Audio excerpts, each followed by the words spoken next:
مسلمان ہو اور پھر اسے کوئی مٹا دے، ایسا تو ہو ہی نہیں سکتا ہے۔ وہ اقبال نے کہا نا، شور ہے ہو گئے دنیا سے مسلمان آبود، شور ہے ہو گئے دنیا سے مسلمان آبود۔ میں کہتا ہوں تھے بھی کہیں مسلم موجود، صورت میں تم نصارہ تمدن میں تم حنود۔ یہ مسلمان ہے جسے دیکھ کے شرمائے، نہ تمہاری شکل و صورت مسلمانوں جیسی ہے۔ مسلمان ہے کہاں جو دنیا سے مٹ جائے، ورنہ اگر صحیح معنوں میں مسلمان ہو تو کتنا ہی اپنے وقت اگر فرعون بھی ہے تو بال بیکا نہیں کر سکتا ہے۔ تاریخ ہمارے سامنے ہے، دیکھ لے فرعون تخت پر بیٹھا ہے، علم نجوم کا جاننے والا ہے، نجومیوں نے بتایا ایک بیٹا پیدا ہوگا جو تیری بادشاہت کے خاتمے کا سبب بنے گا، تیری حکومت کی تباہی کا سبب بنے گا۔ نجوم ہے، میرا رب بے ایمانوں کو بھی اتنا علم دیتا ہے، بات سچی ہے، جانتے تو انہوں بتایا، وہ بے ایمانوں کو بھی اتنا علم دیتا ہے، تو پھر جو ایمان والا ہے اس کی شان کیا ہوگا؟ تو انہوں نے بتایا کہ ایک بیٹا پیدا ہوگا جو تیری حکومت کی تباہی کا سبب بنے گا۔ کہا میں اس کو پیدا ہی نہیں ہونے دوں گا۔ یہ فرعون کہتا ہے میں اس کو پیدا ہی نہیں ہونے دوں گا۔ اب دیکھو اس کا کیسا لہجہ ہے، کہتا میں اس کو پیدا ہی نہیں ہونے دوں گا، لیکن ان کا قدرت کہہ رہی ہے تو پیدا نہیں ہونے دے گا، تیرے یہاں پال کے نہ دکھاؤں تو مجھے رب نہ کہنا۔ یہ کہتا میں پیدا نہیں ہونے دوں گا۔ نجومیوں نے کہا بنی اسرائیل کے اندر پیدا ہوگا۔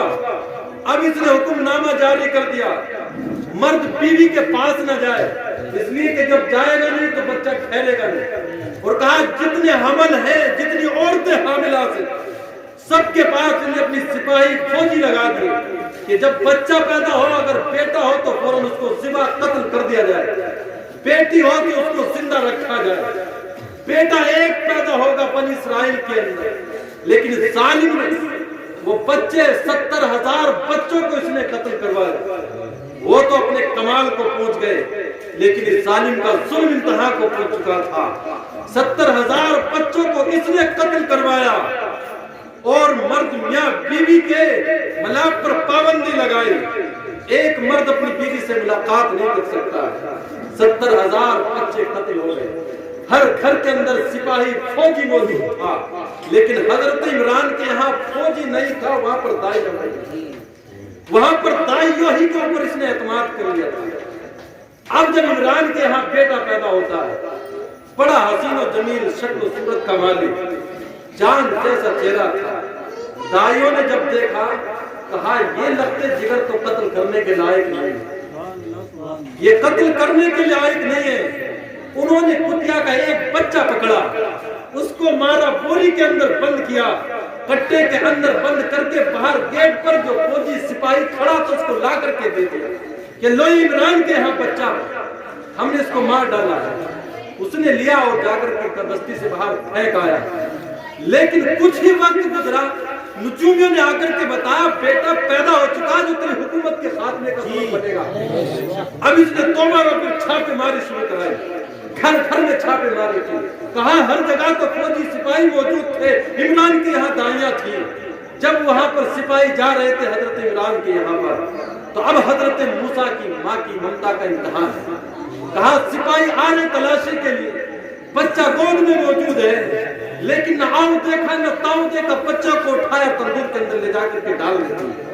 تندور کے اندر آگ کے انگارے نیچے موجود تھے، بیٹے کو اس کے اوپر ڈال دیا، لیکن سپاہی آئے، تلاش کیا، اور جب سپاہی آئے تھے تو اس تندور کے اندر سے آگ کی لپٹیں باہر آ رہی ہیں۔ اب بتاؤ جب لپٹ باہر آگ کی نکل رہی ہے تو کوئی اس میں جھانک کے دیکھے گا یا اس میں کچھ نظر آئے گا آگ کے اندر؟ نہیں نا، انہوں نے تلاش لی اور واپس چلے گئے، کہا کہیں کوئی بچہ نہیں ہے۔ اب ادھر ماں سوچ رہی تھی اس سے تو انہی کو دیتی تو صحیح ہوتا، میں نے خود ہی اپنے کو مار ڈالا، لیکن ماں کی ممتا کو چین نہیں آتا تھا۔ فوراً سپاہیوں کے جانے کے بعد تندور کے پاس پہنچی، اور جب جا کر کے دیکھا تو باہر نکلنے والی نہ آگ کی لپٹ تھی، نہ بیٹے کے نیچے آگ کے انگارے تھے، تندور میں بیٹا تھا، نیچے گلاب کے پھول پڑے اور بیٹا صحیح سالم موجود تھا۔ بیٹے کو سینے سے لگایا، اب فکر لائق ہوتی ہے اس کی پرورش کیسے کروں گی میں اس ماحول میں۔ ظالم کا حکم ہے کہ بچوں کو تو قتل کر دینا ہے، حکم ہوتا ہے گھبرانے کی ضرورت نہیں، فرددناہ الی امہ کی تقر عین ولا تحزن، کہا گھبراؤ نہیں، ہم اس کو تیری ہی طرف پلٹائیں گے، تیری آنکھوں کا چین، دل کا سکون ہم بنائیں گے اس کو، لیکن اتنا کر ایک صندوق تیار کر، بیٹے کو صندوق میں رکھ کے دریا کے حوالے کر دے۔ اب ماں نے صندوق تیار کیا، بیٹے کو صندوق میں رکھا، دریا کے حوالے کر دیا، لیکن بھائی بہن کا جو رشتہ ہے نا یہ بھی نرالا ہے، اس میں جیسی سچی محبت وہ کسی اور رشتے میں نہیں دکھائی دیتی۔ وہ لگ بات ہے آج بھی کچھ ہیں بدبخت جو اس کو نبھانا نہیں جانتے، لیکن ماں نے بیٹے کو صندوق میں رکھا، دریا کے حوالے کیا۔ اب بیٹے کی جو بہن تھی، حضرت موسیٰ کی جو بہن تھی، وہ ساتھ ساتھ لگ گئی، دیکھو تو صحیح میرا بھائی کہاں جائے گا۔ سمندر میں، دریا میں صندوق پٹاروں کے پانی کے بہاؤ کے ساتھ بہتا جاتا تھا، کچھ دور جانے کے بعد اسی پانی سے دو نہریں سمندر سے، دریا سے پھٹتی تھی، ایک فرعون کے محل کی طرف جاتی تھی، دوسری سمت جاتی تھی، لیکن بحر مشیت الہی، صندوق اسی طرف جاتا ہے جو نہر فرعون کے محل کی طرف جا رہی تھی، جہاں پر یہ اپنی بیوی کے ساتھ نہاتا تھا، مستیاں کرتا تھا۔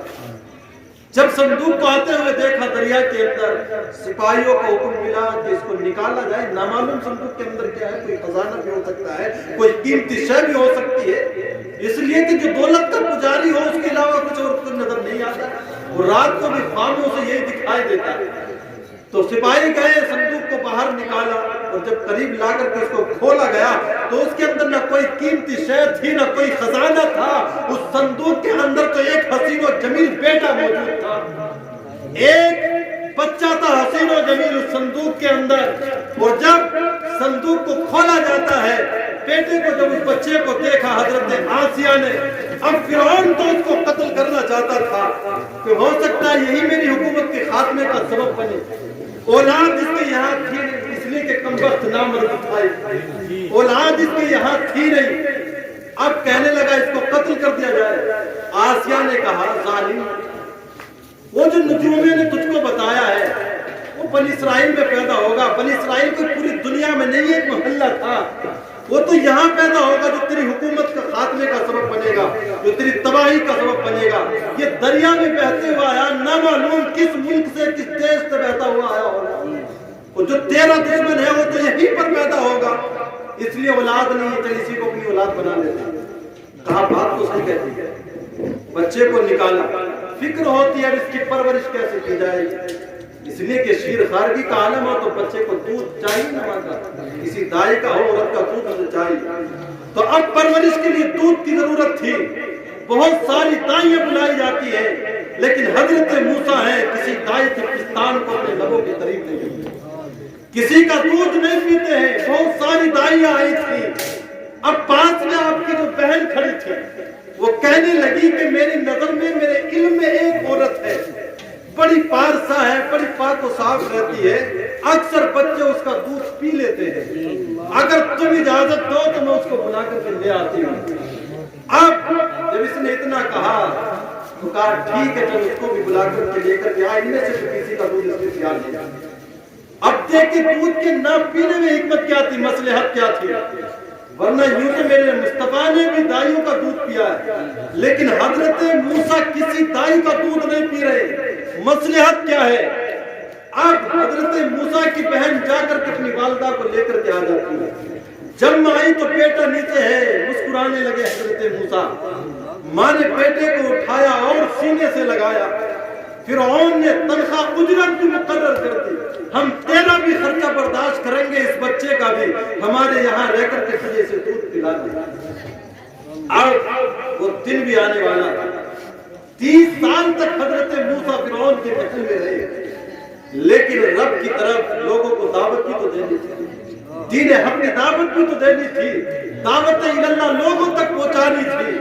اب وہ دن آیا جس دن بے باکی کے ساتھ اسی کے دربار میں کھڑے ہو جاتے ہیں، تو اب فرعون کہتا ہے میرے یہاں پر رہے ہو اور میرے سامنے زبان درازی کرتے ہو، کچھ تو شرم کرو، اس لیے کہ جب زبان کھاتی ہے تو آنکھ شرم آ جاتی ہے، لیکن اس نے کہا میرے یہاں پلے ہو اور پھر میرے ہی سامنے بغاوت کرتے ہو. تو اس نے کہا چپ کر ظالم نادان, تیرے یہاں رہا ضرور ہو لیکن دودھ میں نے اپنی ماں کا ہی پیا. بتانے کا مقصد یہ تھا کہ جو بک جاتے ہیں ان کی زبان میں تاثیر نہیں ہوتی ہے, اور جو بکتا نہیں ہے بے بانگے توہل کھڑے ہو کر کہیں بھی دعوت حق کا اعلان کرتا ہے. آج بکنے ہی کا جو المیہ ہے جس کا سلسلہ جاتا ہے 20-20, 25-25, 50 ہزار روپے میں تقریریں بھیجی جاتی ہیں. پیسہ بنانے لوگوں نے جب بک گیا ہے تو 4 دن کے بعد نہ وہ مولوی یاد رہتا ہے نہ اس کی بیان کردہ بات یاد رہتی ہے. اس لیے کہ مجمع میں جو سننے کے لیے آتا ہے وہ بھی سننے سے پہلے دل میں اس کے پتا ہے یہ بھی 20,000 روپے میں طے ہو کر کے آیا ہے, اس کو بھی 1 گھنٹہ اپنا پورا کر کر کے چلا جانا ہے. اس لیے کہ یہ بھی ثواب کی نیت سے ہمیں دین کی بات بتانے کے لیے نہیں آیا ہے. تو 4 دن کے بعد نہ وہ مولوی یاد رہتا ہے نہ اس کی بات یاد رہتی ہے. لیکن تھا کبھی وہ دور کہ جب کوئی اللہ کا ولی کسی علاقے سے گزرتا تھا تو آس پاس کی بستیوں میں اعلان ہوتا, لوگ اکٹھے ہو جایا کرتے تھے. کہیں بد عقیدگی ہوتی تھی تو اہل سنت کا ماحول پیدا ہو جاتا تھا. 100 سال گزر جاتے ہیں لیکن اس کے باوجود بھی اس بزرگ کے فیضان کو یاد رکھا جاتا ہے. تو کہا جو بک جاتے ہیں ان کی زبان میں تاثیر نہیں رہتی ہے. اس لیے اگر کردار کو پاکیزہ رکھنا ہے تو اپنی عزت کو بچانا. یہ 2 ٹکے کے لیے ہم کچھ بھی کرنے کے لیے تیار ہیں. میں آپ کے پاس آیا, بولنے کے لیے مائک بھی ہے کہ مجھے زور سے بولنا نہ پڑے. آپ کے چہروں سے جھلکتا ہوا پیار بھی ہے, آپ کی توجہ بھی بھرپور میری طرف ہے. اگر ایسے عالم میں 2 باتیں میں آپ کو دین کی بتا دوں تو پھر میرے لیے کون سی مشکل بات ہے. مشکل تو تب تھا جب دعوت دی جاتی تو لوگ گڑے کھودتے. مشکل تو تب تھا جب دعوت دین دی جاتی تھی اور لوگ اوپر سے اوجھلے ڈالا کرتے تھے. مشکل تو اس وقت تھا کبھی جو ہے تو بدر سجدہ تھا, کبھی احد کی لڑائیاں ہوتی تھی. ایسے ماحول میں ہم دعوت دین دے تو آپ کے ہمارے لیے کیا مشکل بات ہے. تو بتانے کا مقصد یہ تھا اس بات کی, آج ہم نے شور مچایا ہے کہ مسلمان ختم ہو جائیں گے اگر یہ حالت رہی. ایسا نہیں ہے. فرعون اپنے وقت کا بادشاہ ہے, ایک بیٹے کو نہ مٹا سکا, 70,000 بچے اس نے قتل کرا دیے. لیکن رب جس کو باقی رکھنا جائے کائنات کی کوئی طاقت اس کو مٹا نہیں سکتی ہے. پھر کہوں گا وہی جو اقبال نے کہا, شور ہے ہو گئے دنیا سے مسلمان. میں کہتا ہوں تھے بھی کہیں مسلم موجود, صورت میں تم نصارہ تمدن میں تم ہنود. یہ مسلمان ہے جسے دیکھ کے شرمائے یقین, سجد بھی ہو مرزا بھی ہو خان بھی ہو, تم سب کچھ ہو یہ تو بتاؤ ایک مسلمان بھی. تو جس کو رب باقی رکھنا چاہے اس کو کوئی مٹا نہیں سکتا.